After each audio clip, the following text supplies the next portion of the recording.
स्वागत है आपका आपके अपने यूनिक स्टडी सेंटर के ऑनलाइन क्लासेस में।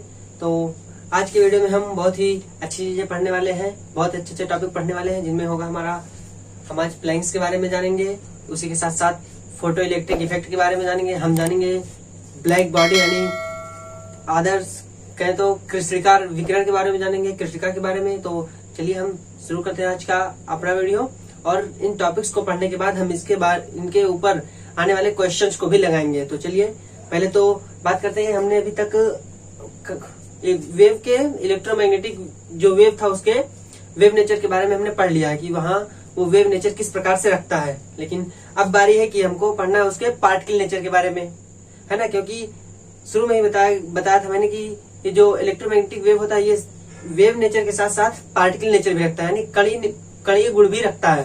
तो हमने तरंग गुण के बारे में पढ़ा, लेकिन अब हम उसके कणीय गुण के बारे में पढ़ने जा रहे हैं। देखिए क्या लिखा गया है, particle nature of electromagnetic radiation.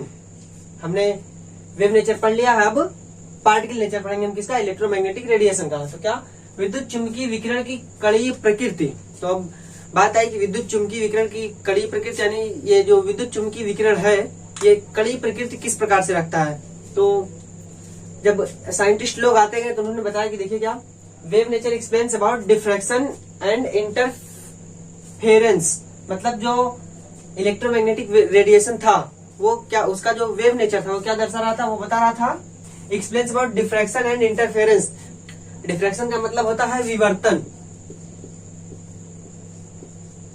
विवर्तन, और व्यतिकरण, इंटरफेरेंस का मतलब होता है व्यतिकरण।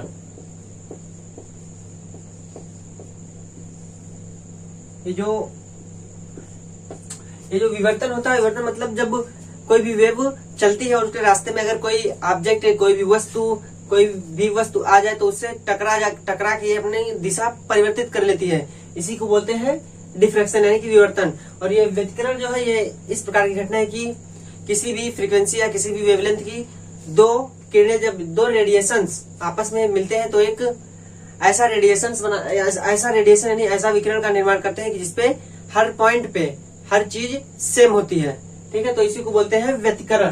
तो जो बताया जा रहा है कि ये जो वेव नेचर था इलेक्ट्रोमैग्नेटिक रेडिएशन का, वो यह दर्शाता है कि वो इन प्रॉपर्टीज यानी डिफ्रैक्शन को और इंटरफेरेंस कहें तो विवर्तन और व्यतिकरण को आसानी से डिफाइन कर ले जाता है। लेकिन कुछ ऐसी भी प्रॉपर्टीज हैं जिनको, जो इलेक्ट्रोमैग्नेटिक थ्योरी थी हमारे 19th सेंचुरी की यानी 19वीं शताब्दी की, जो इलेक्ट्रोमैग्नेटिक थ्योरी यानी विद्युत चुंबकीय थ्योरी जो हमको दी गई थी 19th सेंचुरी में, वो इन कुछ स्पेशल प्रॉपर्टीज के बारे में नहीं बता पा रही थी। मतलब कुछ स्पेशल प्रॉपर्टीज को एक्सप्लेन नहीं कर पा रही थी। कहीं तो जो हमारी क्लासिकल फिजिक्स थी वो कुछ स्पेशल प्रॉपर्टीज, जो इलेक्ट्रोमैग्नेटिक रेडिएशन की कुछ स्पेशल प्रॉपर्टीज होती है उनके बारे में नहीं बता रही थी। तो साइंटिस्टों ने जब वैज्ञानिकों ने जब विचार विमर्श किया तो उन्होंने निकाला कि हो सकता है ये जो अलग अलग प्रॉपर्टीज है, कोई जो भी प्रॉपर्टीज इलेक्ट्रोमैग्नेटिक रेडिएशन की रह जा रही है, हो सकता है ये किसी और प्रकार से निकले। तो वो जो प्रॉपर्टीज थी जो ये नहीं बता पा रहे थे, मतलब जो वेव नेचर नहीं समझा पा रहा था कि ये इलेक्ट्रोमैग्नेटिक रेडिएशन ये भी प्रॉपर्टीज रखती हैं, वो देखिए किस प्रकार है। The nature of emission of radiation from hot bodies. मतलब कि हमको पता है कि कोई भी हॉट बॉडी हो तो वो रेडिएशन इमिट करती है, यानी रेडिएशन का उत्सर्जन करती है। कहे तो आप घरों में बल्ब देखिए तो बल्ब से रेडिएशन निकलती है ना, जिसके कारण हमको सब चीजें दिखाई पड़ती हैं। तो वही करें कि ये जो एमिशन था किसी भी गर्म पिंड से रेडिएशन का जो विकिरण जो निकल रही थी उसके बारे में नहीं बता पा रहे थे। ये जो वेव नेचर था उसके बारे में एकदम से नहीं बता पा रहा था। देखिए क्या, the nature of emission of radiation from hot body. सीधी सी बात की कोई भी गर्म पिंड हो तो उससे जो रेडिएशन निकल रहा था उसके बारे में जो इलेक्ट्रोमैग्नेटिक रेडिएशन था, वेव नेचर इसका जो था वो इसके बारे में डिफिनेशन नहीं दे पा रहा था कि यहाँ किस तरीके का होता है। जनरली इसको हम ब्लैक बॉडी बोल देते हैं। क्या, इसको हम बोल देते हैं ब्लैक बॉडी, इसको कहते हैं ब्लैक बॉडी रेडिएशन।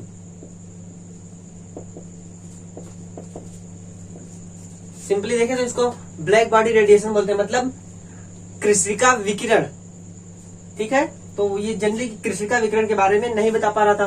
फिर दूसरी बात क्या थी, ejection of electrons from metal surface when radiation strikes it. कहने का मतलब है कि ये जो वेव नेचर था इलेक्ट्रोमैग्नेटिक रेडिएशन का, वो इसके बारे में भी नहीं बता पा रहा था कि जब किसी सरफेस से कोई भी रेडिएशन टकराती है तो उससे जो इलेक्ट्रॉन निकलता है उसके बारे में ये नहीं बता पा रहा था। एक बार फिर से देखिए, ejection of electrons from metal surface, मतलब किसी भी धातु के तल से इलेक्ट्रॉन का निकलना। व्हेन रेडिएशन स्ट्राइक्स इट, मतलब कि जब विकिरण उस धातु के तल पे टकरा रही थी तब इलेक्ट्रॉन का निकलने के बारे में ये नहीं बता पाता है। और इसको हम जनरली बोलते हैं photo electric effect. Photo electric effect मतलब कि प्रकाश वैद्युत प्रभाव। प्रकाश वैद्युत प्रभाव जिसको नोबेल ने, जिसको बाद में आइंस्टीन ने समझाया था, यानी आइंस्टीन ने बाद में इसको बताया था, जिसके लिए इनको नोबेल प्राइज भी दिया गया था 1921 में। तो इसके बारे में भी जो इलेक्ट्रोमैग्नेटिक रेडिएशन का वेव नेचर था, यानी तरंग गुण था, वो नहीं बता पा रहा था। फिर तीसरी बात क्या है, variation of heat capacity of solids as a function of temperature. कहने का मतलब कि किसी सॉलिड यानी ठोस के जो हीट कैपेसिटी, जो उसकी उष्माधारिता होती है, उसमें जो चेंजिंग होती है टेम्परेचर के साथ, यानी टेम्परेचर के बढ़ने या घटने से जो उसकी उष्माधारिता में चेंजिंग होती है, उसके बारे में भी ये वेव नेचर नहीं बता पा रहा था। फिर जो लास्ट और आखिरी बात थी वो क्या, line spectra of atoms with special reference to hydrogen. मतलब कि जो परमाणुओं के लाइन स्पेक्ट्रा होते हैं, यानी लाइन आरेख होते हैं, कहे तो रेखा स्पेक्ट्रा होते हैं, उसके बारे में भी नहीं बता पाते। स्पेशल रेफरेंस टू हाइड्रोजन मतलब कि सीधे कहे तो ज्यादातर के हाइड्रोजन एटम का जो स्पेक्ट्रा था उसके बारे में नहीं बता पा रहा था क्या, वेव नेचर। तो ये चारों बातें ये इलेक्ट्रोमैग्नेटिक रेडिएशन के बारे में, जो उनका इलेक्ट्रोमैग्नेटिक रेडिएशन का वेव नेचर साइंटिस्टों को पता था, वो इन चारों बातों को नहीं बता पा रहा था। तो फिर साइंटिस्टों ने और भी प्रयोग किया, तो धीरे धीरे सभी ने प्रयोग किया इन, और एक निष्कर्ष निकाला। इन चारों रिजल्ट से एक निष्कर्ष उन्होंने निकाला कि कोई भी बॉडी हो तो वो ना तो पूरी एनर्जी, ना तो उसको दी गई पूरा विकिरण वो एब्जॉर्ब करती है, और ना ही जितनी उसके पास एनर्जी पहले से एब्जॉर्ब है वो ना ही उसका इमिशन करती है। मतलब कहे तो कोई भी बॉडी हो तो ना तो उसको दी जाने वाली संपूर्ण एनर्जी को अपने पास कंठस्थ कर, यानी अपने पास कंजर्व कर लेती है, और ना ही जितनी भी एनर्जी उसके पास है उसको पूरी तरह यानी कम्प्लीटली अपने से बाहर भेज देती है, यानी कम्प्लीटली उसका उत्सर्जन कर देती है। ऐसी बात नहीं थी, तो इसी के थ्रू वो रिजल्ट निकला था। तो ये चीजें थी। अब हम चलते हैं अपने टॉपिक पे, जिसका नाम होगा ब्लैक बॉडी रेडिएशन। तो अब हम ब्लैक बॉडी रेडिएशन के बारे में थे, मतलब कि कृष्णिका विकिरण के बारे में। कृष्णिका विकिरण पे जाने से पहले हम एक चीज समझे, तो वेवलेंथ और टेम्परेचर, इसके साथ साथ हम इंटेंसिटी के बारे में बात करें। तो जैसा कि हम सभी लोगों ने, आपने भी लोहे को गर्म किया होगा, ना गर्म किया हो तो गर्म करके देख लीजिएगा। वैसे जब लोहे को भट्टी में गर्म किया जाता है तो सबसे पहले हम देखते हैं कि पहले तो लोहा हल्का सा लाल होता है, यानी डल रेड कह सकते हैं, हल्का। लेकिन जैसे जैसे हम टेम्परेचर बढ़ाते जाते हैं, लोहा गर्म होता जाता है, फिर वह बहुत अत्यधिक कहते तो गहरे लाल में कन्वर्ट हो जाता है। गहरा लाल यानी बहुत ही गहरा लाल दिखाई देने लगता है। फिर और भी जब उसको टेम्परेचर दे, मतलब कि और भी गर्म करे, तब धीरे धीरे देखते हैं कि वो सफेद दिखने लगता है ना। सफेद दिखने के बाद और ज्यादा टेम्परेचर दे तो धीरे धीरे सफेद से बदल जाता है नीले कलर में, यानी ब्लू कलर में। तो हम इससे कह सकते हैं कि जिस तरीके से हम टेम्परेचर बढ़ा रहे हैं, टेम्परेचर को जिस तरीके से हम बढ़ा रहे हैं उस लोहे को गर्म करने के लिए, तो उसका जो विकिरण, उससे जो विकिरण निकल, यानी उससे जो रेडिएशन निकल रही है, वो उसका कलर भी चेंज हो जा रहा है। पहले तो रेड था, रेड से चेंज होते सफेद हुआ, सफेद से फिर ब्लू पे चला गया, यानी नीले कलर पे। तो हम कह सकते हैं कि जो हॉट बॉडी यानी गर्म पिंड होते हैं उनसे भी रेडिएशन निकलते हैं, और वो सब रेडिएशन एक कहे तो एक निश्चित टेम्परेचर पे अलग अलग इंटेंसिटीज दिखाते हैं, अलग अलग इंटेंसिटी या अलग अलग वेवलेंथ की किरणें दिखाते हैं। ठीक है, तो वहां से इसको जब समझने का प्रयास साइंटिस्टों ने किया, तो सबसे पहले मैक्स प्लांक ने सबसे पहले बताया कि हाँ किस तरीके से इन्होंने रिलेशन अपना दिया कि हाँ कि हम टेम्परेचर जो होता है, इंटेंसिटी जो रेडिएशन की होती है, यानी विकिरण की जो तीव्रता होती है, वो टेम्परेचर पे किस प्रकार से डिपेंड करती है, यानी टेम्परेचर के बढ़ने घटने से उस रेडिएशन की इंटेंसिटी में क्या प्रभाव पड़ता है, यानी क्या फर्क पड़ेगा। तो उसी में इन्होंने ब्लैक बॉडी बताया, यानी कृषिका बताया कृषिका विकिरण के बारे में। तो उन्होंने कहा कि ये जो आधी लाइट उस टेम्परेचर दिया जा रहा है उस क्षण को, तो कहें कि जो लाइट पूरी दी जा रही है ना तो उसके द्वारा पूरा एब्जॉर्ब किया जा रहा है और ना ही पूरा इमिट किया जा रहा है। तो उन्होंने बताया कि ये जो लाइट हम देते हैं यानी जो एनर्जी पूरी एनर्जी जो हम किसी ऑब्जेक्ट को देते हैं तो वो क्या करता है कि उसमें से कुछ एनर्जी का कुछ हिस्सा एब्जॉर्ब कर लेता है, यानी कुछ हिस्सा अवशोषित कर लेता है। उसके साथ कुछ हिस्सा अवशोषित करने के बाद कुछ रिफ्लेक्ट कर देता है जो हमारी आंखों को उस ऑब्जेक्ट का कलर दिखाई पड़ता है, और कुछ हिस्सा वो ट्रांसमिट कर देता है। तो कहें तो कुल मिला के कि वो जितनी एनर्जी पूरी की पूरी एनर्जी ना तो वो एब्जॉर्ब करता है और ना कि पूरी एनर्जी वो इमिट करता है। तो उसके बाद इन्होंने ब्लैक बॉडी के बारे में बताया। तो देखिए ब्लैक बॉडी होती क्या है, उसी संकल्पना को समझाने के लिए कि हाँ ना तो पूरा एब्जॉर्ब करेगा और ना ही पूरा इमिट करेगा, पूरा ट्रांसमिट करेगा, उसी को समझाने के लिए बताया। तो ब्लैक बॉडी क्या होती है इसको देख लीजिए पहले। An ideal black body which emits absorbs radiation of all frequencies uniformly is called a black body. मतलब कि कोई ऐसा पिंड या कोई ऐसी body which emits and absorbs radiation of all frequencies, मतलब कि जो इमिट्स मतलब होता है उत्सर्जन करना, एंड एब्जॉर्ब मतलब होता है अवशोषण करना, कि जो उत्सर्जन और अवशोषण रेडिएशन ऑफ ऑल फ्रीक्वेंसीज मतलब कि हर फ्रीक्वेंसी हर आवृत्ति की विकिरण को एब्जॉर्ब भी कर ले, मतलब एब्जॉर्ब अवशोषित भी कर ले, और इमिट्स का मतलब उत्सर्जित भी कर दे यूनिफॉर्मली एक समान रूप से, उसी को हम बोलेंगे ब्लैक बॉडी। कहे तो इनके कहने का मतलब है कि जो बॉडी यानी जो पिंड हर फ्रीक्वेंसी हर आवृत्ति पे एक समान रूप से सारी विकिरण को अवशोषित कर ले और सारी विकिरण को उत्सर्जित भी कर दे, तो उस पिंड को हम आइडियल ब्लैक बॉडी बोलेंगे, यानी आइडियल ब्लैक बॉडी कहेंगे। तो आपको फिगर में अब ये बॉडी दिख रही होगी जिसमें एक छोटा सा छिद्र है जिसके थ्रू प्रकाश की किरण गई है अंदर, वो उसी में घूम रही है, उससे बाहर निकलने का रास्ता उसके पास नहीं है। तो इसको हम एक ब्लैक बॉडी कह सकते हैं। तो इसमें ये तो ब्लैक बॉडी, अब ब्लैक बॉडी रेडिएशन जो कि हमारी हेडिंग है, ब्लैक बॉडी रेडिएशन यानी कृष्णिका विकिरण, वो क्या होता है देखिए। And the radiation emitted by black body is called black body radiation. और जो रेडिएशन जो विकिरण उसके द्वारा उस ब्लैक बॉडी के द्वारा निकलती है, इमिट होती है यानी उत्सर्जित होती है उस ब्लैक बॉडी के द्वारा, उसको हम बोलते हैं ब्लैक बॉडी रेडिएशन। इसका जो एग्जाम्पल वैसे देखा जाए तो व्यवहार में कोई भी आइडियल ब्लैक बॉडी नहीं है, आदर्श कृष्णिका पिंड कोई भी नहीं है, कोई भी आइडियल ब्लैक बॉडी हमको नेचर में नहीं मिलेगी। तो वही कह रहे हैं। और जो इसका एग्जाम्पल इसके नजदीक माना जाता है आइडियल के नजदीक, उसको सबसे बढ़िया एग्जाम्पल उसका कार्बन ब्लैक, इसको सबसे बढ़िया बेस्ट एग्जाम्पल माना जाता है आइडियल ब्लैक बॉडी का। और दूसरा ले सकते हैं cavity with a tiny hole, जो कि आपको फिगर में दिखाया गया है। Cavity with a tiny hole जिसमें एक हल्का सा छिद्र है जिसके थ्रू लाइट की किरण अंदर तो जा रही है लेकिन बाहर नहीं निकल पा रही है, कहे तो हर फ्रीक्वेंसी पे वो उसके द्वारा एब्जॉर्ब कर ली जा रही है। और देखिए क्या है, हाँ इस पूरे फिनोमेना को मैंने बताया कि मैक्स प्लैंक ने दिया था कब 1900 में, यानी 1900 में इन्होंने दिया था। और क्या है, a black body also a perfect radiator of radiant energy. कहे तो ये जो ब्लैक बॉडी होती है यानी कृष्णिका होती है, ये एक इमिटर होने के साथ साथ एक बढ़िया एब्जॉर्बर भी होती है, यानी वहां तो दिखा रहा है एब्जॉर्ब कर रही है, और इसके साथ एक रेडिएटर भी होती है। कहे तो एक प्रकाश ऊर्जा को उतनी तरीके से रेडिएट भी करती है, कहे तो रेडिएट को इमिट भी बोल सकते हैं, इमिट भी करती है। मतलब कहने का यही है कि ये जो ब्लैक बॉडी होती है ये जिस तरीके से रेडिएशन को एब्जॉर्ब करती है यानी अवशोषित करती है, ठीक उसी प्रकार से ये रेडिएशन को उत्सर्जित भी कर सकती है। और ब्लैक बॉडी के बारे में कुछ और भी बातें बताए तो ये जो ब्लैक बॉडी होती है वो अपने जो सराउंडिंग होता है यानी आसपास का क्षेत्र होता है, वातावरण होता है, उसके साथ ये हमेशा इक्विलिब्रियम यानी थर्मल इक्विलिब्रियम में आने की कोशिश करती है कि वो तापमान को आपस में बनाए रखें, समान टेम्परेचर पे आ जाए।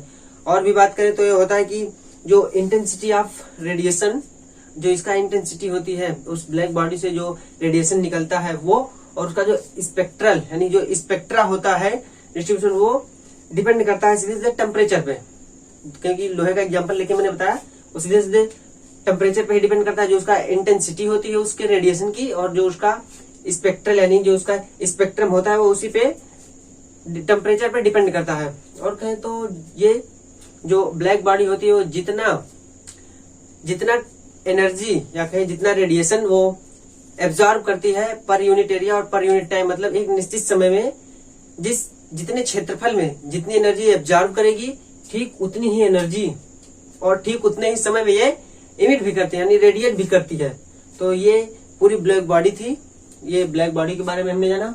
और कुछ एक्सपेरिमेंट की बात करें तो जिसे मैक्स प्लांक ने एक रिलेशन दिया अपना, जिसको हम अभी पढ़ेंगे, मैक्स प्लांक क्वांटम सिद्धांत, तो उसी में हम पढ़ेंगे। लेकिन बताओ तो इसी प्रयोग करके इन्होंने और प्रयोग किया, प्रयोग होते गए तो इन्होंने देखा कि जो कोई भी बॉडी होती है वो एक निश्चित टेम्परेचर, कोई रेडिएशन हो अगर विकिरण, तो एक निश्चित टेम्परेचर जब एक मान लीजिए कोई वेवलेंथ है, वेवलेंथ की कोई रेडिएशन है, तो उसको जब एक निश्चित टेम्परेचर पे होता है तब उसका वेवलेंथ बढ़ाने पे उसकी तीव्रता बढ़ जाती है। एक निश्चित टेम्परेचर पे पहले तो बढ़ेगी, लेकिन फिर जब उसी टेम्परेचर पे उसकी वेवलेंथ यानी उसका तरंगदैर्घ्य और भी बढ़ाया जाता है, तो वो जो इंटेंसिटी बढ़ी हुई होती है वो फिर से नीचे जाने लगती, घटती जाती है। कहे तो एक निश्चित टेम्परेचर पे विकिरण की जो इंटेंसिटी होती है वो एक निश्चित वेवलेंथ तक बढ़ती है, लेकिन जब वेवलेंथ को हम और भी ज्यादा बढ़ाएं तब उस रेडिएशन की इंटेंसिटी धीरे धीरे घटना प्रारंभ हो जाती है। ठीक है, तो इसी के बाद अब हम बात करें तो मैक्स प्लैंक के बारे में, जिन्होंने अपना प्लैंक क्वांटम सिद्धांत दिया। तो हम अपना टॉपिक देखते हैं कि प्लैंक क्वांटम थ्योरी। तो अब अकॉर्डिंग टू प्लैंक के क्वांटम सिद्धांत की बात करें कि हम प्लैंक ने क्वांटम सिद्धांत में क्या दिया था, तो प्लैंक ने ये माना था कि ये जो ब्लैक बॉडी होती है, जो रेडिएशन का जो इमिशन या एब्जॉर्प्शन होता है, ये इन्होंने कहा कि जब पार्टिकल जो वेव होते हैं यानी तरंग के पार्टिकल जब उस ब्लैक बॉडी में उस छिद्र के थ्रू जाते हैं, तब इनके अंदर ये जो एब्जॉर्प्शन की क्षमता या उत्सर्जन की क्षमता जो आती है, कहे तो अवशोषण या उत्सर्जन की जो क्षमता होती है, वो उनको इन्होंने कण माना था। हम कणी प्रकृति के बारे में पढ़े थे, इन्होंने कण कहा था कि वो वेव नेचर के थ्रू नहीं हो सकता। बताया कि अगर हम उसको तरंग माने, उस इलेक्ट्रोमैग्नेटिक रेडिएशन को हम तरंग माने यानी वेव माने, तो इसकी व्याख्या हम नहीं कर पाएंगे। तो उसी की व्याख्या के लिए इन्होंने उस कहे तो उस इलेक्ट्रोमैग्नेटिक रेडिएशन को यानी विद्युत चुंबकीय विकिरण को इन्होंने कण के रूप में माना कि वो छोटे छोटे कणों से मिलकर बना होता है। तो इन्होंने उन कण को एटम या मॉलिक्यूल बोल दिया। तो इन्होंने कहा कि जब वो मॉलिक्यूल्स या एटम उस पिंड के अंदर यानी उस ब्लैक बॉडी के अंदर प्रवेश करते हैं, तो उनके अंदर जो एब्जॉर्प्शन यानी अवशोषण की क्षमता और जो उत्सर्जन की क्षमता होती है, वो उन कणों के उस ब्लैक बॉडी के अंदर की दीवारों से टकराने के कारण आती है। मतलब जब वो कोई भी कण यानी अणु, परमाणु, इन्होंने माना अणु, तो अणु जब कहे तो परमाणु, अणु या कुछ भी कहे, तो परमाणु जब अंदर जाता है उस ब्लैक बॉडी के अंदर, तो उसकी भित्ति से यानी उसकी दीवारों से टकरा के उसके अंदर इतनी क्षमता आ जाती है कि वो रेडिएशन को एब्जॉर्ब कर सके या रेडिएशन को इमिट कर सके। तो इसी को मानते हुए इन्होंने बताया था कि अपना सिद्धांत दिया कि किस तरीके से इसको हम एक दूसरे को मिला सकते हैं, कि किस तरीके से हम इंटेंसिटी जो होती है यानी एनर्जी जो होती है रेडिएशन की, वो कहे तो फ्रीक्वेंसी का फलन होता है। इसको समझाने के लिए इन्होंने ये अपना सिद्धांत दिया था कि किस तरीके से हम समझेंगे कि ये जो एनर्जी होती है किसी भी रेडिएशन की, वो उसकी कहे तो रेडिएशन की फ्रीक्वेंसी का फलन होता है। तो देखिए क्या बताया इन्होंने। पहले तो प्लांक का क्वांटम सिद्धांत यानी प्लैंक्स क्वांटम थ्योरी। तो इन्होंने क्या बताया, एटम को तो मैंने बता दिया कि एटम या मॉलिक्यूल के रूप में माना कि एटम या मॉलिक्यूल उसके अंदर जाता है, तब उसकी भित्ति से टकरा कर तब इसके अंदर ये क्षमता थी कि वो रेडिएशन को इमिट कर सके या एब्जॉर्ब कर सके। तो देखिए क्या, planks assumed that radiation could be subdivided into small chunks of energy। मतलब प्लैंक्स ने ये माना कि अगर हम विकिरण को फिर से छोटे छोटे भागों में तोड़ दें, विकिरण को छोटे छोटे भागों में तोड़ क्या, into small chunks of energy. इसको कहे तो अलग अलग भाग कह सकते हैं, छोटे टुकड़े बड़े भाग, अलग अलग भागों में तोड़ना कहेंगे, स्मॉल चंक्स में अलग अलग भागों में तोड़ना। तो Planck's assumed that radiation could be subdivided into small chunks of energy. मतलब कि अगर हम रेडिएशन यानी विकिरण को अलग अलग भागों में तोड़ के देखें, तो ही सजेस्टेड दैट, इन्होंने सजेस्ट किया, नहीं बताया कि एटम्स एंड मॉलिक्यूल्स, देखिए atoms and molecules could emit or absorb energy only in discrete quantities. मतलब कि जो अणु या परमाणु होते हैं वो कुड इमिट आर एब्जॉर्ब कर सकते हैं क्या, एनर्जी को वो उत्सर्जित या अवशोषित कर सकते हैं energy only in discrete quantities. देखिए ओनली इन डिस्क्रीट क्वांटिटीज मतलब होगा कि निरंतर नहीं है, अनिरंतर कहे तो कंटिन्यूअस नहीं, ना होकर डिसकंटिन्यूअस बोल सकते हैं कि लगातार ना होकर के रुक रुक के, तो वही energy only in discrete quantities and not in continuous manner. वही ना कि ये जो एटम्स और मॉलिक्यूल्स होते हैं वो जो जिन एनर्जीज का कहे तो विकिरण रेडिएशन का वो एब्जॉर्ब करे रेडिएशन या रेडिएशन को इमिट करे तो वो लगातार नहीं करते हैं। देखिए लिखा ना, नॉट इन कंटिन्यूअस मैनर मतलब लगातार नहीं करते, वो डिसकंटिन्यूअस रूप से कहे तो डिस्क्रीट क्वांटिटीज में वो इमिट करते हैं या एब्जॉर्ब करते हैं। मतलब कि वो एक लगातार ना रेडिएशन को लगातार ना अवशोषित करके ना उत्सर्जित करके अलग अलग मात्रा में रेडिएशन को उत्सर्जित भी करते हैं और अलग अलग मात्रा में अवशोषित भी करते हैं। और देखिए क्या बताया, ही गेव द नेम क्वांटम, ये बात है, he gave the name quantum to the smallest quantity of energy that can emitted or absorbed। उसके बाद यहाँ पे in form of electromagnetic radiation। मतलब कि इन्होंने उन बताया कि पहले अलग अलग भागों में मान सकते हैं कि ये जो रेडिएशन को हम अलग अलग भागों में कर सकते हैं, तो बताया कि जो स्मॉलेस्ट पार्ट होता है, देखिए he gave the name quantum to the smallest quantity of energy, मतलब उस ऊर्जा के सबसे छोटे भाग को इन्होंने क्वांटम नाम दिया। क्वांटम यहीं से, इसीलिए इनके थ्योरी को क्वांटम सिद्धांत कहते हैं। तो इन्होंने ऊर्जा के सबसे छोटे भाग को क्वांटम सिद्धांत क्वांटम कहा। और क्या देखिए, every that can emitted or absorbed in form of electromagnetic radiation, जो कि इलेक्ट्रोमैग्नेटिक यानी विद्युत चुंबकीय विकिरण के रूप में या तो एब्जॉर्ब होता है या फिर इमिट होता है। और देखिएगा अब इनका सिद्धांत जो था, the energy E of A quantum of radiation is proportional to its frequency, proportional to its frequency nu, proportional to its frequency nu and is given by।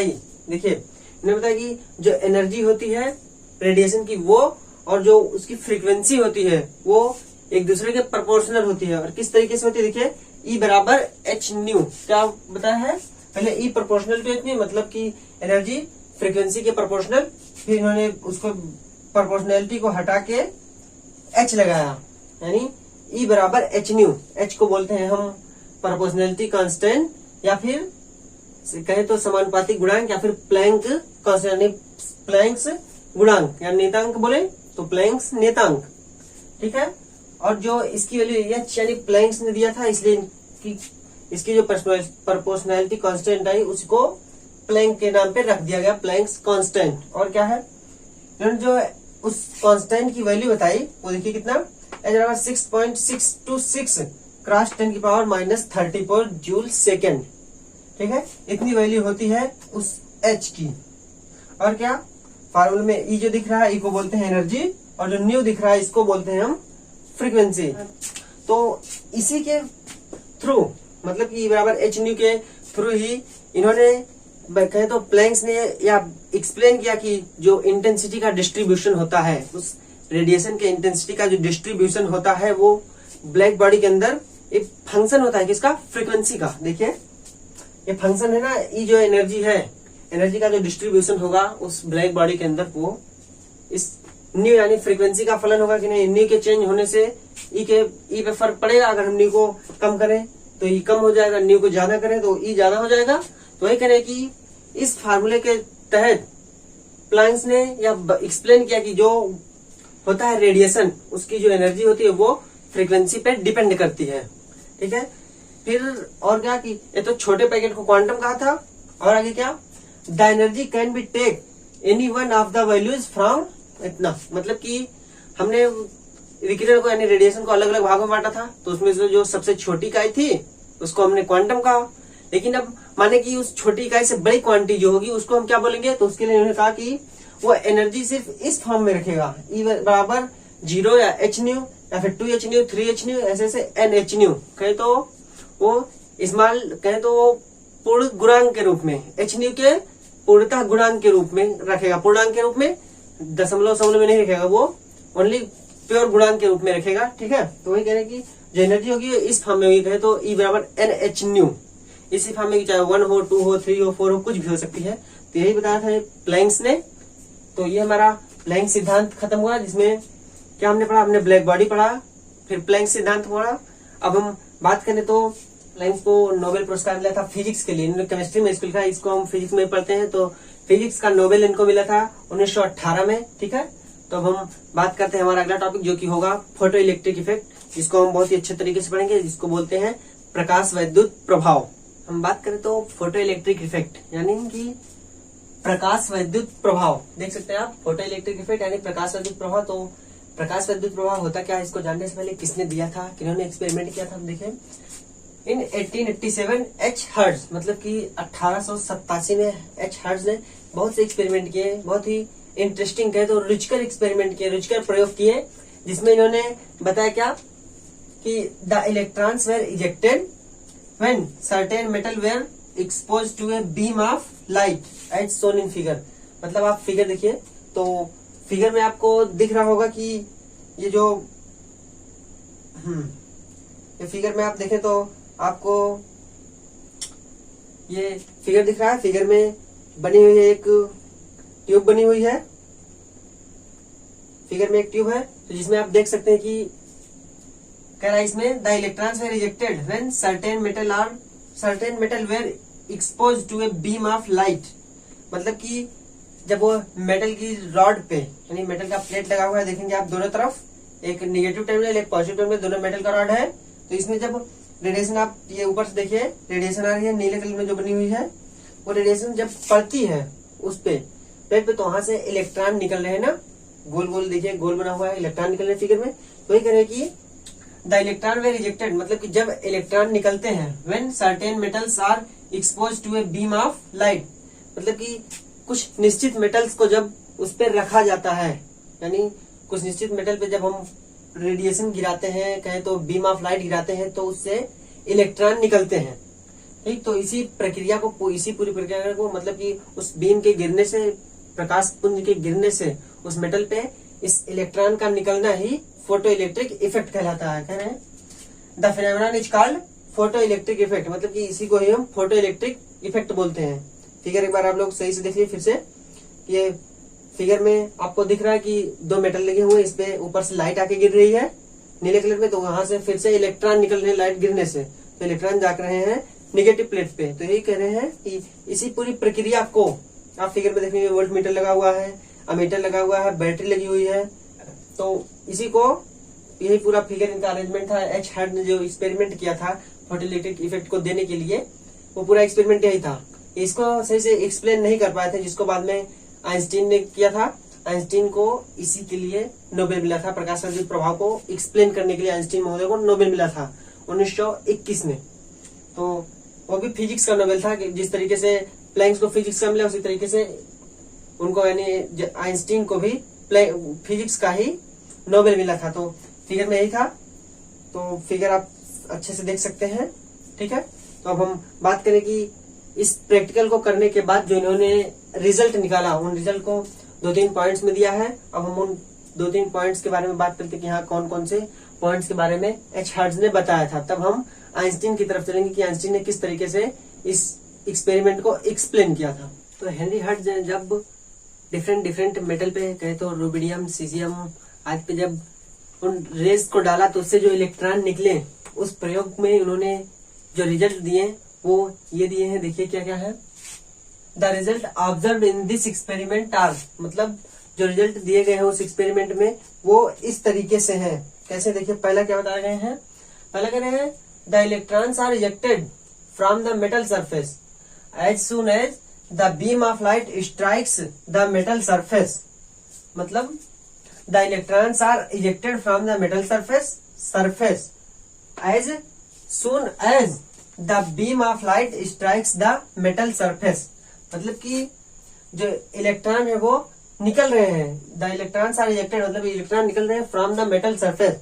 कहे तो धातु की सतह से इलेक्ट्रॉन निकल रहे हैं एज सुन मतलब शीघ्र, अति शीघ्र the beam of light strikes the metal surface. मतलब कि जो लाइट है, बीम ऑफ लाइट है, वो जितनी जल्दी मतलब बीम ऑफ लाइट जब टकरा रही है उस सरफेस मेटल सरफेस से, तो जल्दी से जल्दी वहां से इलेक्ट्रॉन बाहर आ रहे हैं, यानी वहां से इलेक्ट्रॉन का उत्सर्जन हो रहा है। क्या कर रहा है? That is there is no time delay between the striking of light beam and ejection of electrons from metal surface. मतलब कि कह रहा है कि इलेक्ट्रॉनों का निकलना उस मेटल सरफेस यानी उस धातु के सतह से इलेक्ट्रॉनों का निकलना बहुत ही जल्दी प्रारंभ हो जा रहा है। कब?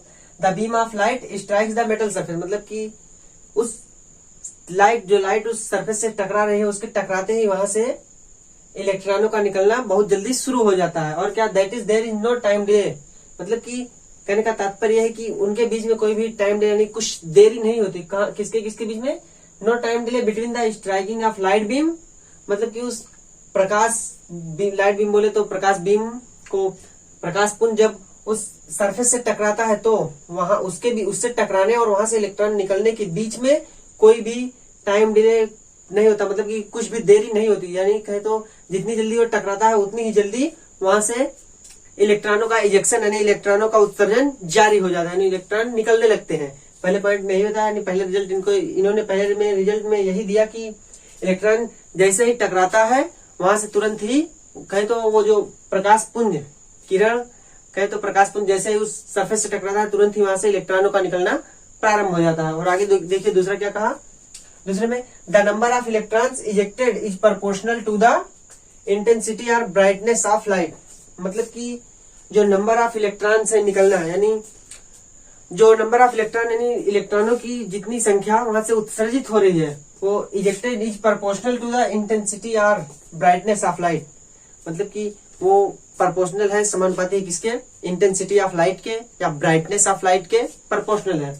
कहें तो जो इलेक्ट्रॉनों की संख्या है जो वहां से इजेक्ट हो रही है, यानी वहां से इलेक्ट्रॉनों की संख्या जितनी इलेक्ट्रॉनों की संख्या का उत्सर्जन हो रहा है वो सीधे सीधे प्रोपोर्शनल है उस लाइट की जो लाइट पड़ रही है उसके कहे तो इंसिडेंट लाइट के ब्राइटनेस पे, यानी जितनी तेज वह चमक रही है उतने ज्यादा इलेक्ट्रॉन वहां से निकल रहे हैं। या फिर कहे तो तीव्रता जितनी उसकी है ना, या फिर उस प्रकाश की तीव्रता जितनी है उस पे इलेक्ट्रॉनों की संख्या निर्भर करती है। ठीक है, फिर क्या है आगे वाले में देखिए, फॉर ईच मेटल मतलब कि सभी मेटल्स के लिए there is characteristic minimum frequency nu zero, यानी न्यू जीरो को बोलते हैं थ्रेशोल्ड फ्रीक्वेंसी। तो ये कह रहा है कि प्रत्येक धातु के लिए there is characteristic minimum frequency, मतलब कि वहां पे एक न्यूनतम फ्रीक्वेंसी होती है जिसको बोलते हैं हम थ्रेशोल्ड फ्रीक्वेंसी, यानी थ्रेशोल्ड आवृत्ति। नाम था थ्रेशोल्ड, इन्होंने ही बताया था इसके बारे में, इसलिए इनको थ्रेशोल्ड फ्रीक्वेंसी रख दिया गया, जिसको हम न्यू जीरो से दर्शाते हैं। बिलो विच कहे वो प्रेजेंट हो रहा है, वो थोड़ी सी फ्रीक्वेंसी थ्रेशोल्ड फ्रीक्वेंसी वहां पे प्रेजेंट होती है। कैसे? Below which photo electric effect is not observe, मतलब कि उस फ्रीक्वेंसी से नीचे अगर उस इंसिडेंट रेज की फ्रीक्वेंसी है, यानी कि उस लाइट बीम की फ्रीक्वेंसी अगर उस थ्रेशोल्ड फ्रीक्वेंसी से नीचे है यानी कम है तो हमको ये फोटो इलेक्ट्रिक इफेक्ट की घटना नहीं दिखाई पड़ती, मतलब कि उसके पड़ने से इलेक्ट्रॉन का इजेक्शन नहीं हो पाता। यही करें कि हर मेटल के लिए यानी हर धातु के लिए एक निश्चित थ्रेशोल्ड फ्रीक्वेंसी होती है, वो जो उसका गुण होता है खुद मेटल का, वो निश्चित थ्रेशोल्ड फ्रीक्वेंसी होती है। अगर उस पर पड़ने वाली प्रकाश की तीव्रता यानी प्रकाश की आवृत्ति उस थ्रेशोल्ड फ्रीक्वेंसी से कम है तब वहां से हमको फोटो इलेक्ट्रिक इफेक्ट यानी प्रकाश विद्युत प्रभाव नहीं दिखाई पड़ता, मतलब कि वहां से इलेक्ट्रॉनों का उत्सर्जन नहीं होता है। और आगे क्या कहना है देखिए, at a frequency nu equal to कहे तो at a frequency nu greater than nu zero, मतलब कि ऐसी फ्रीक्वेंसी जो कि न्यू जीरो से ज्यादा यानी कि थ्रेशोल्ड फ्रीक्वेंसी से ज्यादा हो तब क्या हो रहा है, the ejected electron come out with certain kinetic energy, मतलब कि जब उस थ्रेशोल्ड फ्रीक्वेंसी से ज्यादा फ्रीक्वेंसी की रेज यानी ज्यादा फ्रीक्वेंसी की किरण उस मेटल सरफेस पे पड़ेगी तब वहां से जो इलेक्ट्रॉनों का उत्सर्जन होगा यानी वहां से जो इलेक्ट्रॉन निकलेंगे उनके पास कुछ गतिज ऊर्जा होगी। मेरा देखिए ये ना, the ejected electrons come out with certain kinetic energy, मतलब कि जब फ्रीक्वेंसी उसकी ज्यादा होगी प्रकाश किरण की तब जो इलेक्ट्रॉनों का उत्सर्जन होगा उन इलेक्ट्रॉनों की जो काइनेटिक एनर्जी होगी वो कुछ ना कुछ जो इलेक्ट्रॉन वहां से बाहर आएंगे वो कुछ ना कुछ एक निश्चित गतिज ऊर्जा के साथ वहां से निकलेंगे, मतलब कि उनके पास कुछ ना कुछ गतिज ऊर्जा निश्चित मात्रा में होगी। और क्या देखिए, the kinetic energies of electrons, the kinetic energies of electrons, यहाँ पे ऑफ है, the kinetic energies of electrons increase with the increase of frequency of light used. मतलब कह रहे हैं जिस लाइट को हमने यूज किया है, अगर उसकी फ्रीक्वेंसी हम और बढ़ा दें, अगर उस लाइट की फ्रीक्वेंसी हम और बढ़ा दें तो नंबर ऑफ क्या, द काइनेटिक एनर्जी, मतलब कि उस एनर्जी जो है बढ़ जाएगी। क्यों? ऊपर से ही पता चला है कि nu equal to nu zero, वहां से कि थोड़ी सी कुछ काइनेटिक एनर्जी होगी, अगर थ्रेशोल्ड फ्रीक्वेंसी से ज्यादा फ्रीक्वेंसी हुई तो कुछ तो काइनेटिक एनर्जी मिलेगी, लेकिन और ज्यादा होगी। देखिए कह रहे हैं ना, the kinetic energies of electrons increases with increase of frequency of light used. मतलब कि जो जिस प्रकाश का यूज हम कर रहे हैं, अगर उसकी फ्रीक्वेंसी हम और भी बढ़ाएं, यानी जितना अधिक उसकी फ्रीक्वेंसी करेंगे हम, उतना ही ज्यादा हमको क्या मिलेगा, काइनेटिक एनर्जी। किसकी? उन इलेक्ट्रॉन्स की है। तो जो इलेक्ट्रॉनों का उत्सर्जन वहां से हो रहा है, उनकी काइनेटिक एनर्जी सीधे सीधे डिपेंड कर रही है किस पे, इंटेंसिटी जो है, जो तीव्रता है, फ्रीक्वेंसी है जो, यानी कहे तो फ्रीक्वेंसी जो है किसकी, उस लाइट की, जो इंसिडेंट लाइट है जो उस मेटल सरफेस पर पड़ रही है, जिसके कारण इलेक्ट्रॉन का इजेक्शन हो रहा है, यानी इलेक्ट्रॉन का उत्सर्जन हो रहा है, उसकी फ्रीक्वेंसी हम जितनी ज्यादा बढ़ाएंगे, ठीक उसी रूप में इलेक्ट्रॉन जो वहां से उत्सर्जित हो रहे हैं, उनकी काइनेटिक एनर्जी भी बढ़ेगी, यानी काइनेटिक एनर्जी भी उनकी इंक्रीज होगी। तो यह हेनरी हर्ट्ज ने बताया था इतनी चीजें, ठीक है, इतनी चीजों को इन्होंने बताया कि हाँ ये फोटो इलेक्ट्रिक इफेक्ट होता किस तरीके से है। तो फोटो इलेक्ट्रिक इफेक्ट यही कि जब किसी मेटल सरफेस पे एक रेज पड़ती है, यानी कहे तो लाइट ऑफ बीम पड़ती है तो वहां से इलेक्ट्रॉनों का इजेक्शन ही फोटो इलेक्ट्रिक इफेक्ट कहलाता है। तो इस एक्सपेरिमेंट में इन्होंने जो हेनरी हर्ट्ज ने अपना एक्सपेरिमेंट किया था, जिसके थ्रू इन्होंने इतनी बातें बताई थी। अब बात आई आइंस्टीन की, तो आइंस्टीन ने इसी को, मतलब कि इसी को समझाया था। लेकिन ये जो चीजें हैं, ये जो रिजल्ट है, इनको जो हमारा क्लासिकल फिजिक्स था, क्लासिकल फिजिक्स, वो इनकी व्याख्या नहीं कर पाया। भाई पहले से क्लासिकल फिजिक्स था, तो कोई भी नियम आएगा तो अगर वो पहले वाले पे सेटिस्फाई करेगा तभी आगे नए उस पर शोध होंगे। लेकिन ये जो रिजल्ट, ये उस पहले वाले यानी कहे तो क्लासिकल फिजिक्स के लॉ को, क्लासिकल फिजिक्स के आधार पर ये सही नहीं था, उनके लॉज को ये सही से एक्सप्लेन नहीं कर पाया। ठीक है, तो फिर इनके अनुसार जो इसमें जो माना गया था वो क्या, कि ये जो उसकी तीव्रता होती है, यानी नंबर ऑफ इलेक्ट्रॉन्स होते हैं, वो किस पे डिपेंड करेंगे, ब्राइटनेस पे। मतलब कि उस लाइट की चमक जितनी होगी, उस लाइट की जितनी ज्यादा चमक होगी, ये नंबर ऑफ इलेक्ट्रॉन्स जो निकल रहे हैं वो उतने ही ज्यादा होंगे। लेकिन बाद में ऐसा नहीं हुआ, बाद में सिर्फ, और तीव्रता भी बताया गया कि जो तीव्रता भी होगी, उन तीव्रता यानी काइनेटिक एनर्जी जो होगी इलेक्ट्रॉनों की, वो भी पहले बताया गया था कि वो भी ब्राइटनेस पर डिपेंड करेगी। लेकिन बाद में आते आते और भी खोज हुए तो सिर्फ यही पता लगा कि जो नंबर ऑफ इलेक्ट्रॉन्स हैं वो ही डिपेंड करेंगे किस पे, सीरियसली वो ही डिपेंड करेंगे लाइट की तीव्रता पे, यानी जो इंसिडेंट लाइट है उसकी तीव्रता पे सिर्फ नंबर ऑफ इलेक्ट्रॉन्स डिपेंड करेंगे, ना कि काइनेटिक एनर्जी जो वहां से उत्सर्जित होने वाले इलेक्ट्रॉनों की है वो डिपेंड नहीं करेगी। फिर क्या कि अब 1905 में आइंस्टीन आए, तो आइंस्टीन ने अब इसको अलग अलग एग्जाम्पल्स को अपने थ्रू उन्होंने भी अपना एक्सपेरिमेंट किया, तो उस पर देखा कि अब इसको डिफाइन कैसे किया जाए। तो उन्होंने एक सीधे कहे तो एक स्ट्रेट पॉइंट दिया, जिसके थ्रू इन्होंने इस फोटो इलेक्ट्रिक इफेक्ट की व्याख्या की। तो अब हम आइंस्टीन के फोटो इलेक्ट्रिक इफेक्ट को देखते हैं कि उन्होंने किस तरीके से फोटो इलेक्ट्रिक इफेक्ट को, यानी विद्युत प्रभाव को किस तरीके से दिखाया कि हाँ, कि हम प्रकाश विद्युत प्रभाव को किस तरीके से डिफाइन कर सकते हैं, किस तरीके से हम समझ सकते हैं। और इसी के लिए, यानी प्रकाश विद्युत प्रभाव के एक्सप्लेनेशन के लिए ही आइंस्टीन को सन 1921 में नोबेल प्राइज मिला था। इसी के लिए फोटो इलेक्ट्रिक इफेक्ट को डिफाइन यानी एक्सप्लेन करने के लिए ही मिला था। तो अब हम बात करते हैं कि फोटो इलेक्ट्रिक इफेक्ट के एक्सप्लेनेशन में आइंस्टीन ने किस तरीके से योगदान किया। आइंस्टीन ने क्या कहा था, आइंस्टीन सन 1905 में उन्होंने अपनी थ्योरी दी फोटो इलेक्ट्रिक इफेक्ट को एक्सप्लेन करने के लिए। देखिए क्या कहा, when A beam of light strikes on a metal surface, मतलब कि जब एक प्रकाश पुंज या बीम ऑफ लाइट कहे तो प्रकाश की बीम स्ट्राइक करती है कहाँ पे, यानी टकराती है ऑन ए मेटल सरफेस, मतलब कि एक धातु की सतह पर जब एक प्रकाश की लाइट यानी प्रकाश की बीम टकराती है तो क्या होता है, be viewed as shooting a beam of particles, मतलब कि करें कि जब टकराती है तो ऐसा लगता है, ऐसा आभास होता है कि शूटिंग हो रही है किसका, beam of light, beam of particles, मतलब कि कणों का एक बीम, कहे तो कणों की एक बीम उस सरफेस से टकरा रही है, ऐसा उनको लगता है। द फोटॉन्स, यानी उन पार्टिकल्स को इन्होंने फोटॉन कहा, मतलब कि फोटॉनों की बीम है ना, कहे तो फोटॉन की बीम उस सरफेस से टकरा रही है, यानी शूट कर रही है उसको, ऐसा उनको लग रहा है। बता रहे कि ऐसा लगता है जब वो टकराती है, क्या, जब प्रकाश किरण उससे टकराती है, उस धातु के सरफेस से जब प्रकाश किरण टकराती है तो ऐसा लगता है कि मानो कणों का एक बीम उस सरफेस में शूट कर रहा है, मतलब उससे टकरा रहा है। द फोटॉन, यानी उन्होंने उस कणों को फोटॉन कही, मतलब फोटॉन की बीम उस सरफेस से टकरा रही है। और क्या, when A photon of sufficient energy strikes an electron in the atom of metal, मतलब जब पर्याप्त एनर्जी का फोटॉन, यानी फोटॉन में कई प्रकार की energy, HNu, 1HNu, 2HNu, 3HNu, 4HNu, इसी तरह से एनर्जी होती है, NHNu आगे।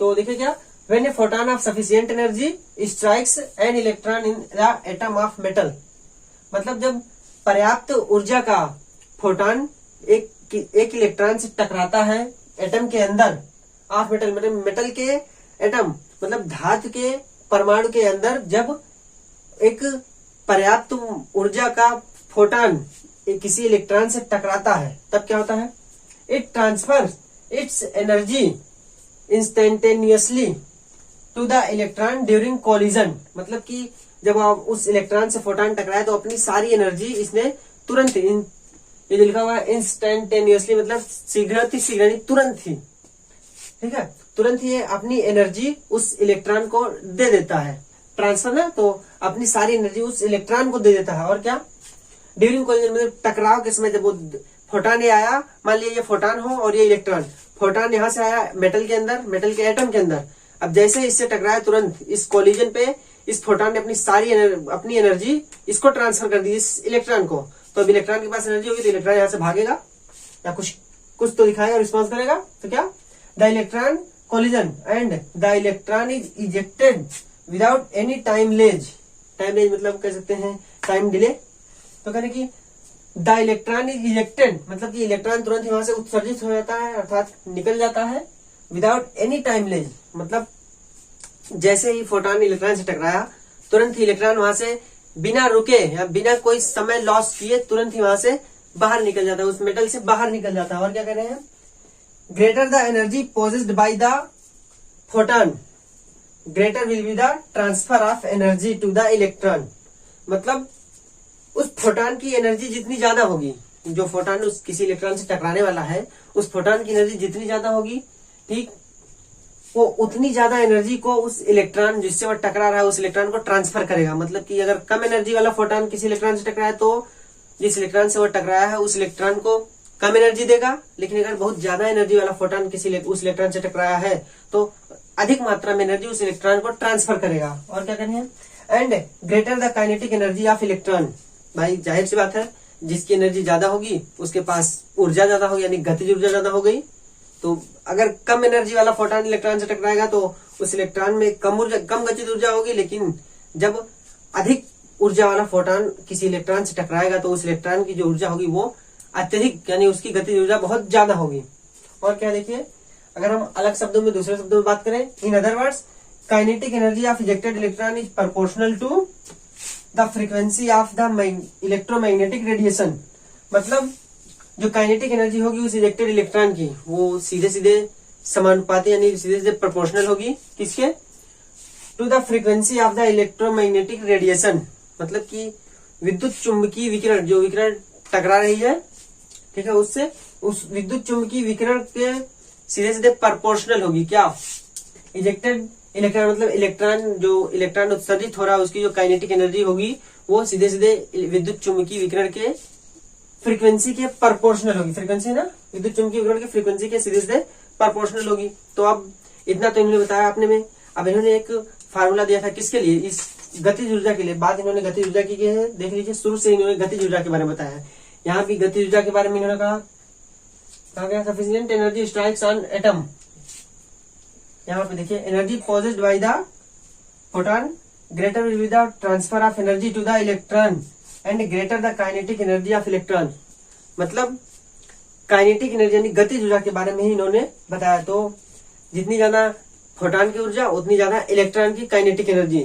तो अब देखिए इन्होंने यही कहा कि प्रोपोर्शनल होती है फ्रीक्वेंसी के, किसके, इलेक्ट्रोमैग्नेटिक यानी विद्युत चुंबकीय विकिरण की फ्रीक्वेंसी के सीधे सीधे काइनेटिक एनर्जी प्रोपोर्शनल होती है। अब देखिए इन्होंने इस इजेक्टेड इलेक्ट्रॉन को काइनेटिक एनर्जी के लिए एक फार्मूला दिया है, अब हम उस फार्मूले की चर्चा करें। तो अब देखिए क्या कि since striking photon has energy equal to h nu, मतलब हमको पता है कि जो फोटॉन उस मेटल सरफेस से टकराने वाला है उसके पास जो एनर्जी है वो एच न्यू के फॉर्म में है। H new, 2h new, 3h new, 4h new ऐसे होगा, क्योंकि प्लैंक ने उसको पहले ही डिवाइड कर दिया था कि जो विकिरण की एनर्जी को हम सब डिवाइड कर सकते हैं। ठीक है, तो striking photon has energy equal to h nu and the minimum energy required to eject the electron is h nu zero. Nu zero क्या, थ्रेशोल्ड फ्रीक्वेंसी, मतलब कि किसी भी इलेक्ट्रॉन के मेटल सरफेस से निकलने के लिए जो मिनिमम फ्रीक्वेंसी यानी मिनिमम एनर्जी की जो जरूरत होगी वो क्या होगी, एच न्यू जीरो। और then the difference in energies is transferred as the kinetic energy of the photo electron. यहाँ पे फोटो इलेक्ट्रॉन कहा गया है, देखिए फोटो इलेक्ट्रॉन, क्योंकि फोटो इलेक्ट्रिक इफेक्ट में निकलने वाला इलेक्ट्रॉन, इसलिए इसको फोटो इलेक्ट्रॉन बोला गया।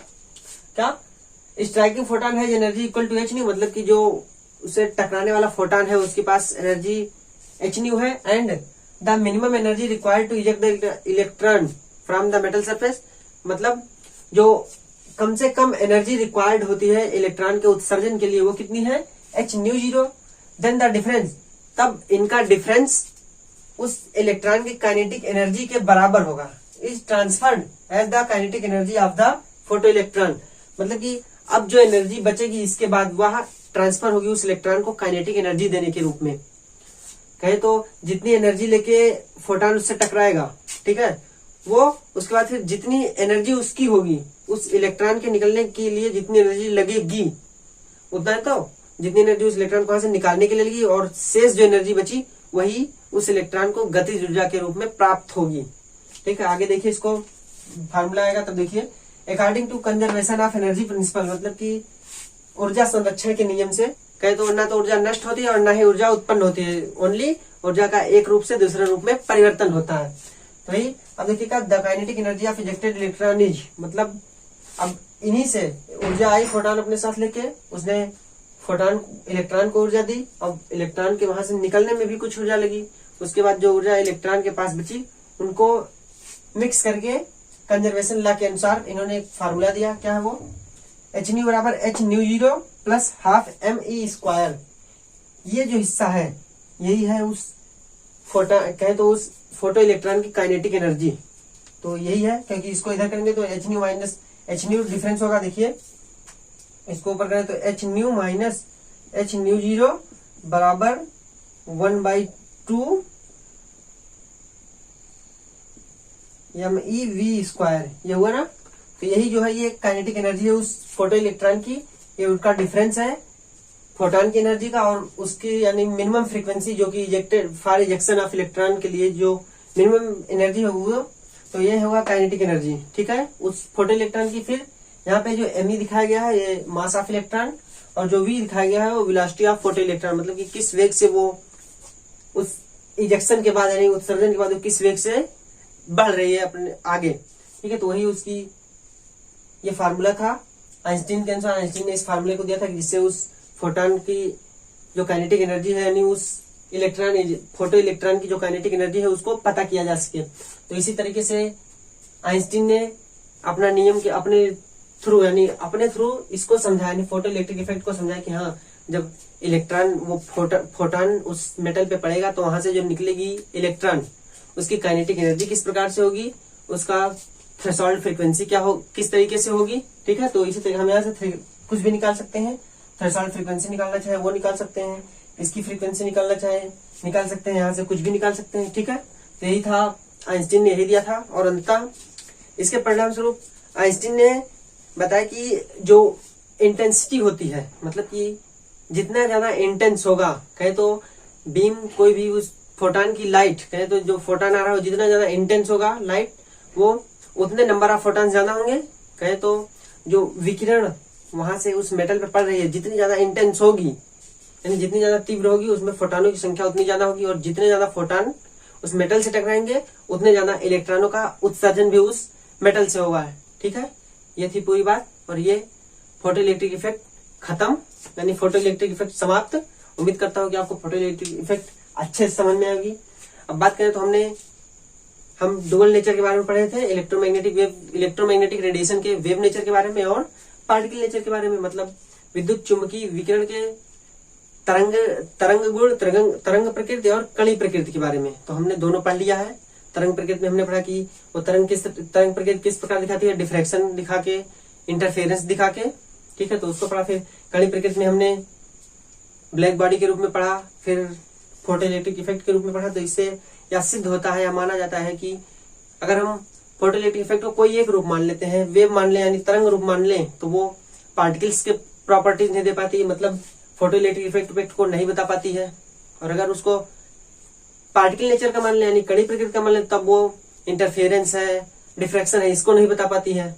ठीक है, तो इसी तरीके से माना गया कि हम क्यों ना उस इलेक्ट्रोमैग्नेटिक रेडिएशन को हम दोनों के रूप में मान लें, मतलब जो लाइट है उसको बोथ मान लें, माने दोनों प्रकार का लाइट भी एक इलेक्ट्रोमैग्नेटिक वेव है। तो उन्होंने कहा कि साइंटिस्टों ने सभी ने बताया कि माना कि इसको मान लेते हैं हम, यानी लाइट को हम बोथ नेचर का, यानी दोनों प्रकार के नेचर का मान लेते हैं, कहते हैं डुअल नेचर का है लाइट, एक पार्टिकल नेचर और एक वेव नेचर।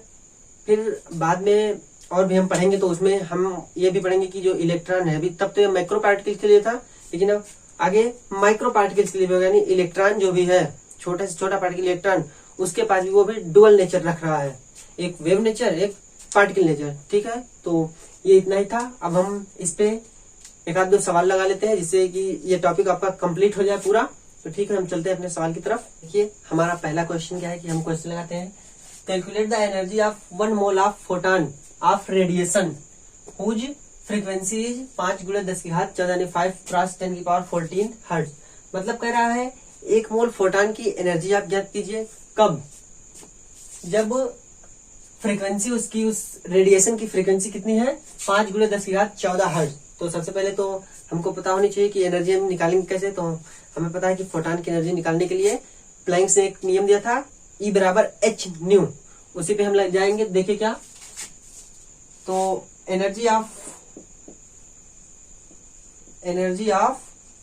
1 फोटॉन, उन्होंने 1 फोटॉन से बताया था। एनर्जी ऑफ 1 फोटॉन कितना होगा, देखिए E = h/ν। तो अब हमको यहाँ पे क्या क्या चीजें दी गई हैं, देखिए यहाँ पे लिख लेते हैं साइड में। हमको दिया गया है फ्रीक्वेंसी न्यू दी गई है, न्यू बराबर कितना है, न्यू बराबर हमको दिया गया है 5 × 10⁻14 हर्ट्ज, ये दिया गया। और फिर h हमको पता है कि h कितना होता है, देखिए h होता है 6.626 × 10⁻34 जूल सेकेंड, है ना, इतना होता है हमारा, इतना हमारा होता है, इतना जूल सेकेंड। अब हम इसी पे एनर्जी निकालने, तो एक फोटॉन की एनर्जी आएगी। पहले देखिए, एक फोटॉन की एनर्जी निकालने के लिए कितना, E = E कितना है 6.626 × 10⁻34, फिर गुणा होगा, न्यू दिया गया हमको, तो न्यू कितना 5 × 10⁻14 यानी 5 × 10⁻14। तो यहाँ पे अगर हम मात्रक लिखे, देखिए क्या, जूल सेकेंड और हर्ट्ज। तो हर्ट्ज को सेकेंड इनवर्स भी लिख सकते हैं, इसका मतलब हर्ट्ज और सेकेंड ये कैंसिल हो जाएगा, बचेगा हमारे पास ओनली जूल। वैसे भी एनर्जी का मात्रक जूल होता है। देखिए अब गुणा करें तो कैसे, ये पहले इसका गुणा करते हैं, 5 × 6 = 30, 0, 5 × 10 = 3, 13, फिर 5 × 6 = 30 और 1 31 के 1 हासिल 3, 5 × 6 = 30 और 3 33, मतलब कि अब देखिए 33.130, और इसको कितना हो जाएगा, गुणे 10⁻24 जूल, ये होगा E। मतलब कि एक फोटॉन की जो एनर्जी आई, एक फोटॉन की वो कितनी आ गई, 33.24, यहाँ पे 20 होगा, 14 नहीं, ये 10 ना होके 14 है, यहाँ पे 20 ठीक, कितना, इसको अगर सही से लिखे बोले तो साइंटिफिक नोटेशन में कितना 3.313 यानी 3.313 क्रॉस 10 की पावर -19 जूल। इतनी एनर्जी होगी किसकी, एक फोटॉन के लिए। लेकिन अब हम बात करें तो हमको कितना निकालना है, एक मोल फोटॉन के लिए।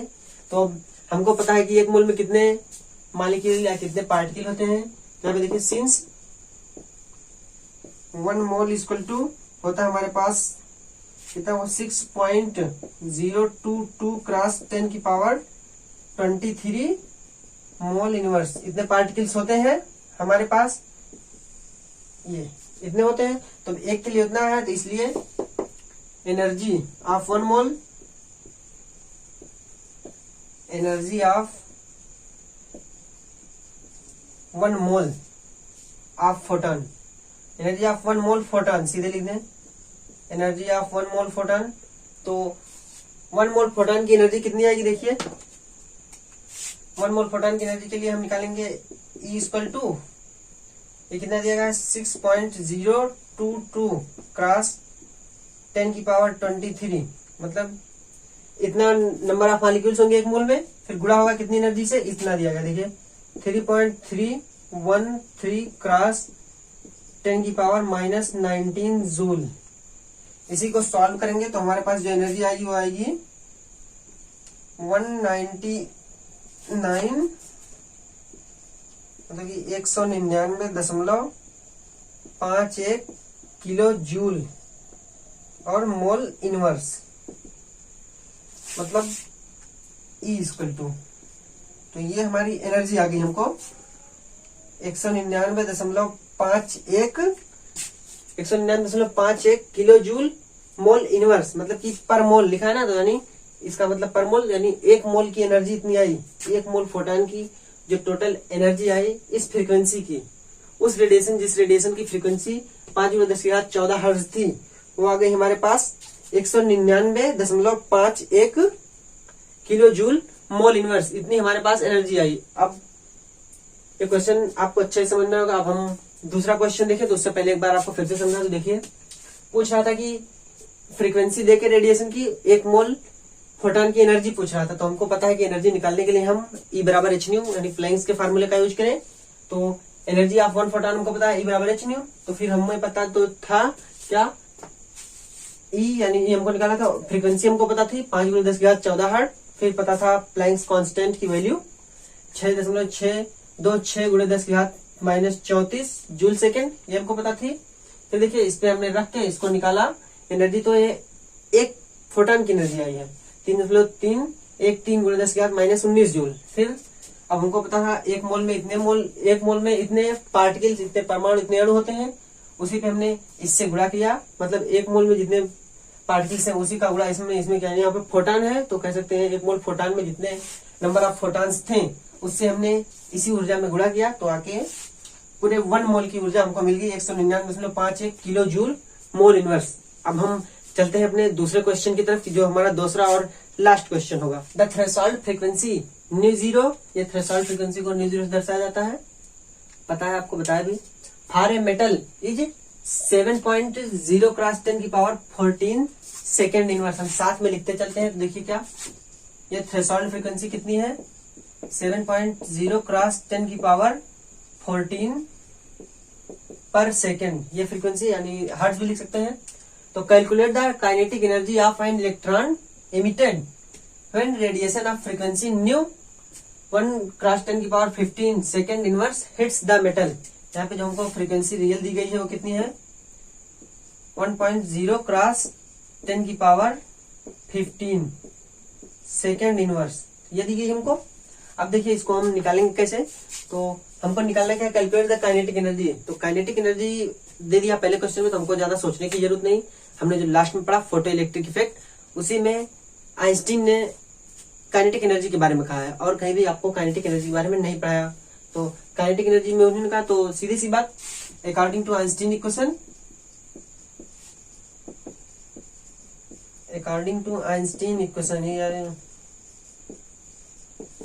आइंस्टीन इक्वेशन क्या दिया इन्होंने दिया है H nu equal to h nu zero minus यानी प्लस 1/2 MeV²। ये था काइनेटिक एनर्जी के लिए। तो हम इसको काइनेटिक एनर्जी कहते हैं, तो सीधे सीधे इसको ऐसे लिख सकते हैं H nu zero plus kinetic energy, kinetic energy और इधर एच न्यू। तो हमको निकालना है काइनेटिक एनर्जी। यहाँ पे सीधे हम कैपिटल लेटर में अगर काइनेटिक एनर्जी, ऐसे भी काइनेटिक एनर्जी यानी गति ऊर्जा को हम इस तरीके से दर्शाते हैं। देखिए क्या, इसके बराबर होगा H new minus H nu zero. यही तो डिफरेंस था इसका, फोटॉन की एनर्जी का और थ्रेशोल्ड एनर्जी का। कहे तो थ्रेशोल्ड फ्रीक्वेंसी के साथ जो एनर्जी एसोसिएटेड यानी उस इलेक्ट्रॉन को इजेक्ट करने के लिए जो एनर्जी लगेगी उसी को थ्रेशोल्ड एनर्जी, तो वही इसमें उसी को मान सकते हैं ना, वही है। तो अब देखिए इसको निकालेंगे हम, एच तो हम बाहर ले लेते हैं तो बचेगा कितना, न्यू माइनस न्यू जीरो। तो अब देखिए न्यू माइनस न्यू जीरो हम रखते हैं, एच न्यू की वैल्यू हमारे पास कितनी दी गई है 1 × 10⁻15, मतलब 1 × 10⁻15, फिर माइनस न्यू जीरो की वैल्यू कितनी दी गई है देखिए 7 × 10⁻14 यानी 7 × 10⁻14। तो सभी के मात्रक है सेकंड इनवर्स में। तो अब इसको निकालेंगे कितना, एच और कितना आएगा देखिए एच। अब यहाँ पे 10⁻15 और 10⁻14 है, तो इससे तो सॉल्व नहीं होगा, हमको किसी को निश्चित घात में करनी होगी। तो इसको आसानी रहेगी, एक यहाँ पे जीरो बनाते हैं, एक की जगह पे 10 कर लेते हैं, तो ये 10⁻14 हो जाएगा। तो उसको कॉमन लेंगे, देखिए यहाँ पे 10 × 10⁻14 माइनस 7 × 10⁻14, ये सेकेंड इनवर्स। तो अब इसको निकालेंगे तो हम कितना आएगा देखिए 10 है और वो 7, बाकी 10⁻14 को हम अगर बाहर ले लें पहले से ही गुणे 10⁻14, तो कितना बचा 10 में से 7 जाएगा 3, सीधी सी बात है। यहाँ पे बचा कितना 3, और ये गुणे में h है। तो अब h का गुणा 3 का गुणा 10⁻14 का गुणा करेंगे तो देखिए कितना h की वैल्यू कितनी होती है।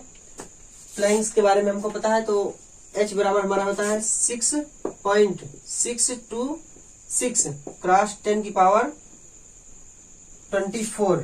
ये होता है ना, क्रॉस 10⁻, एक बार देख लेते हैं भाई, 24 ही है। 626 क्रॉस 10⁻−34 जूल सेकेंड, ठीक है। जो h की वैल्यू है 6.626 × 10⁻−34 जूल सेकेंड, ये वैल्यू है h की। तो देखिए यहाँ पे h का गुणा करेंगे हम, बराबर 6.626 × 10⁻−34, ये है 10⁻−34। फिर इसमें गुणा करेंगे कितना है 3 × 10⁻14। तो इसको सॉल्व करने के बाद हमारा आएगा 3 का गुणा इसमें करेंगे, देखिए कितना 3 छक्के 18 के 8, एक हासिल हुआ, 3 दूनी 6 1 7, 3 छक्के 18 के 8, फिर हासिल है 3 छक्के 18 19, इतना और कितना 19.878 गुणे में 10 की घातें कितनी हो जाएंगी 34 और 14 माने -20, 10 की घातें -20 कितनी होगी। हाँ, तो इसको सॉल्व करेंगे हम, कितना होगा। अब साइंटिफिक नोटेशन में इसको लिखें तो ये आ जाएगा हमारा 1.98, इतना ही लिखते हैं 1.98।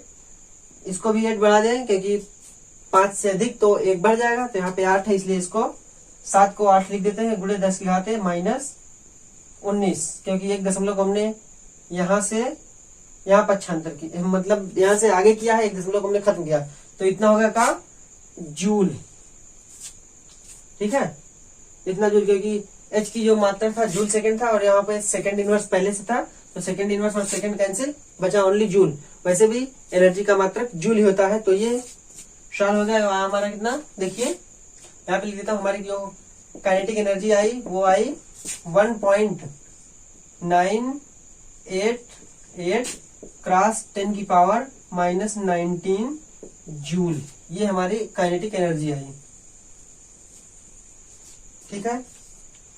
एक बार आपको फिर से समझा दूं, देखिए ये दिया गया था हमको, थ्रेशोल्ड फ्रीक्वेंसी दी गई थी और नॉर्मल फ्रीक्वेंसी दी गई थी एक रेडिएशन की, और थ्रेशोल्ड फ्रीक्वेंसी सरफेस की थी मेटल की तो अब देखिए क्या, तो हमें थ्रेशोल्ड फ्रीक्वेंसी पता थी, नॉर्मल फ्रीक्वेंसी पता थी, फिर हमने निकाला अकॉर्डिंग टू आइंस्टीन इक्वेशन, क्योंकि गतिज ऊर्जा पूछी गई यानी काइनेटिक एनर्जी, तो हमने काइनेटिक एनर्जी को सिर्फ आइंस्टीन इक्वेशन में ही पढ़ा है, वहां से हमने इस फार्मूले पे रखा, फिर ये हमको काइनेटिक एनर्जी पता है, तो इसको काइनेटिक एनर्जी इधर रोका, इसको इधर पक्षांतर किया, तो यहाँ पे हमको मिला इस साइड करने पे H new minus H nu zero, यहाँ से हमने एच कॉमन लिया, न्यू माइनस न्यू जीरो यानी, और जो फ्रीक्वेंसी आई थी 1×10⁻15 और जो थ्रेशोल्ड फ्रीक्वेंसी थी 7×10⁻14, इसको हमने सॉल्व किया यानी घटाया, तो हमारे पास 3×10⁻14 आया। फिर अब h यानी प्लैंक्स कांस्टेंट से हमने गुणा किया, तब हमारे पास जाके हमारा आंसर आया जो कि 1.988 क्रॉस 10⁻−19 जूल है। ठीक है, तो ये हमारी काइनेटिक एनर्जी, और उम्मीद करता हूँ ये क्वेश्चन आपको अच्छे समझ में आया होगा, ना समझ में आया तो आप वीडियो रिपीट करके देख लीजिएगा। तो उम्मीद करता हूँ कि आज का वीडियो आपको अच्छा लगा होगा, अच्छा लगा तो आप, और हाँ अगर आप चैनल पे हमारे नए हो तो आप चैनल को सब्सक्राइब कीजिएगा, और वीडियो पसंद आई हो तो लाइक कीजिए और ज्यादा से ज्यादा लोगों के पास शेयर कीजिए। ठीक है, तो अभी तक के लिए धन्यवाद।